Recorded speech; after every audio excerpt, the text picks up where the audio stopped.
Oh yeah, baby. It's going down this Saturday. UFC 299, the best card of the year so far, and to me, the companion piece to UFC 300.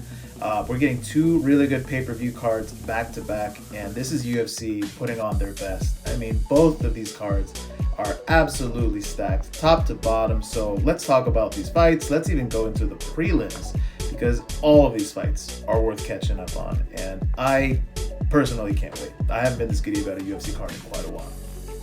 Starting off with the prelims, Pedro Munoz against Kyler Phillips, the old veteran against the new up-and-coming dog, and should be a good fight. I'm excited for that one.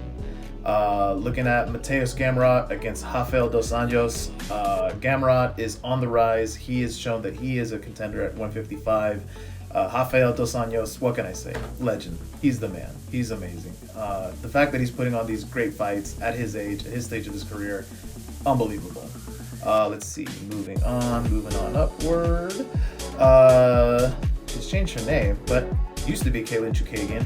Still a contender at women's flyweight against Macy Barber, the up-and-comer. Could be the future. Calls herself the future. She is a rising star in the women's flyweight division, so that's another one to watch. And last but not least, looking at heavyweight, this could very much be a number one contender spot. Of course, Tom Aspinall is the current interim heavyweight champion. Sorry about that. Current interim heavyweight champion Curtis Blades is coming. He's been a contender for quite some time. This could be Jalton Almeida's coming out party. Now this is the chef's kiss of a main card. Petr Yan against Song Yadong, a bantamweight bout. Petr Yan, former champion. Song Yadong, contender on the rise. He's shown that he's the goods. We'll see if he can beat a top 5 fighter in the bantamweight division. Moving on to Gilbert Burns against Jack Della Maddalena. Gilbert Burns, we know he's a dog. JDM, the rising star from Australia. Let's see if he's the goods. If he can beat a top 5 contender, he's in the title picture at welterweight. This one's a fun one right here. Michael Venom Page against Kevin Holland. Kevin Holland is always putting on fun fights. Michael Venom Page, always entertaining. A new UFC entry coming from Bellator. And I gotta give these two, they're just dudes. This is going to be an absolute amazing set of a co-main and main event. Now here's what I would consider the crown jewel, the people's main event, if you will, of this pay-per-view card.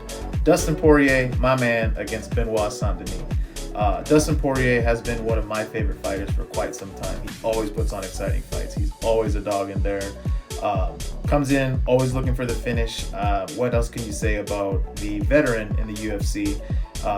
Has come close to winning the title at lightweight, but it just goes to show how good that division is, that Dustin Poirier has just come this close to getting the championship. Has come up short a couple of times, but we know that he is top 3, top 2 in the division at all times.